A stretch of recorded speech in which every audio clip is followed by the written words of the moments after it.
Hey, salut toi. Salut, salut. Tu fais quoi hein? Je prépare la vidéo sur la symétrie axiale et il y a du boulot là parce qu'il y a plein d'animations. Ouais, ouais. Et c'est quoi ce truc là? Ouais, il est mignon, hein. C'est un petit bestiau que j'ai trouvé. Tu vas pas me la faire à l'envers et le remplacer. Hein. Plus, il est vraiment bizarre. Ah, mais t'inquiète pas là, te mets pas la tête à l'envers, après tu vas être tout retourné. Il n'y a pas de souci. C'est tout mignon, il n'y a aucun risque. Ouais, je sais pas trop. J'ai comme un mauvais pressentiment quand même.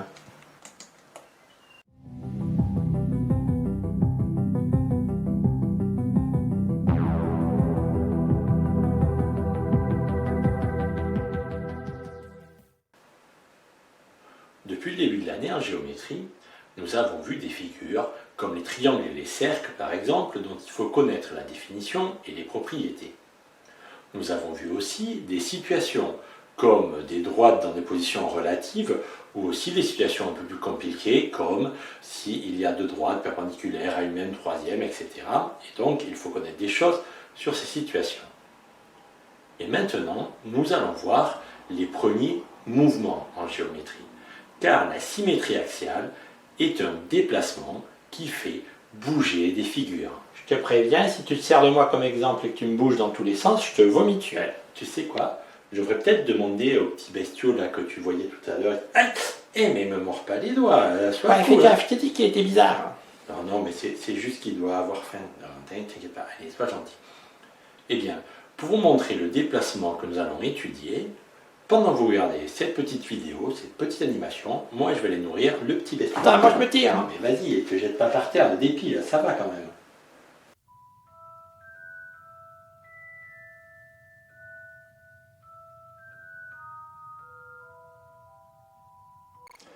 Sur cette animation, le plan bleu représente la feuille. On va attraper la figure par la petite poignée bleue. Elle va faire un mouvement autour de l'axe pour en faire le tour et aller se mettre de l'autre côté. La figure sort donc de la feuille pour aller se reposer sur la feuille de l'autre côté de l'axe. Pourquoi un tel mouvement? Eh bien parce qu'en fait c'est le plus simple au sens celui qui demande le moins d'informations. Les deux objets de base en géométrie sont la droite et le point, et on va donc commencer par des mouvements de droite et de point autour de droite et de point. Il existe un mouvement autour d'une droite appelé alors axe, c'est la symétrie axiale que nous sommes en train d'étudier. Il existe un mouvement similaire autour d'un point appelé alors centre, c'est la symétrie centrale que nous verrons en cinquième. En fait, les deux sont un peu complémentaires. La symétrie axiale est plus difficile techniquement que la symétrie centrale. Mais du point de vue des raisonnements, la symétrie axiale est plus simple que la symétrie centrale. C'est pour ça que l'on voit celle-ci en sixième. Donc, tourner. Pourquoi tourner?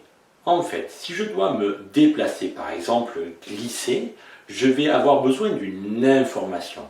Alors que pour tourner, en faisant un demi-tour, je n'ai besoin d'aucune information. Je n'ai pas besoin ni d'angle, ni de distance.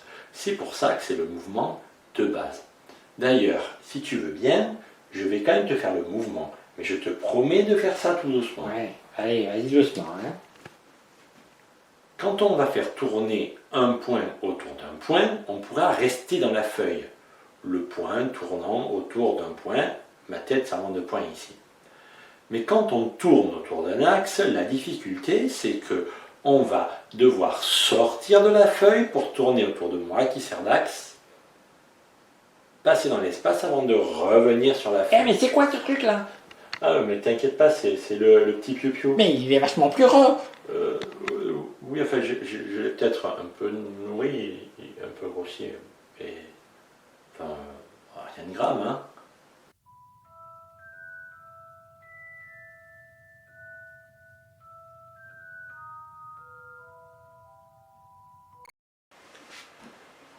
Pour la représentation, l'idée est un peu comme quand on veut attraper quelqu'un qui court dans tous les sens. Et nous allons regarder une petite animation. Le petit Spiny me représente et le petit lama représente mon ami le lama. Mon ami le lama, il est passé où mon ami le lama?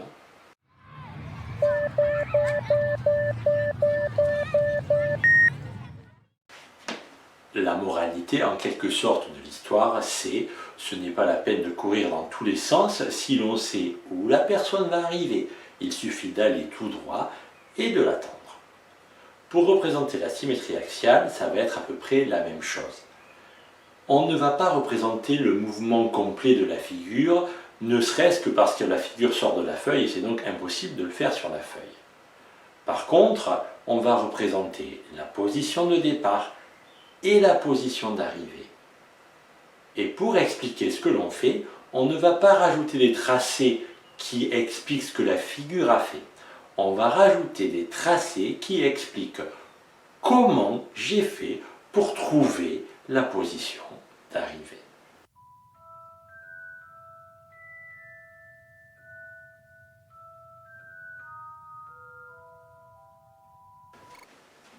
Il reste encore beaucoup de choses à dire sur la symétrie axiale, mais l'idée ce n'est pas de faire toute la leçon en une seule vidéo. Une idée quand même que l'on peut retenir, c'est que la symétrie axiale est un déplacement dans l'espace, et donc en tant que déplacement sur la feuille, c'est ce qu'on appelle un retournement. Si je prends la figure et que je la redéplace en restant sur la feuille, je ne peux pas retrouver la position de départ. Je suis obligé de sortir de la feuille pour trouver la position de départ. Une autre idée de la symétrie axiale, elle déplace la figure sans la modifier. On appelle cela une isométrie. Isométrie, les mêmes mesures en grec. Psst, psst. Ah, ben tu es de retour, toi? Je vais te cacher parce que le gros machin, regarde derrière toi,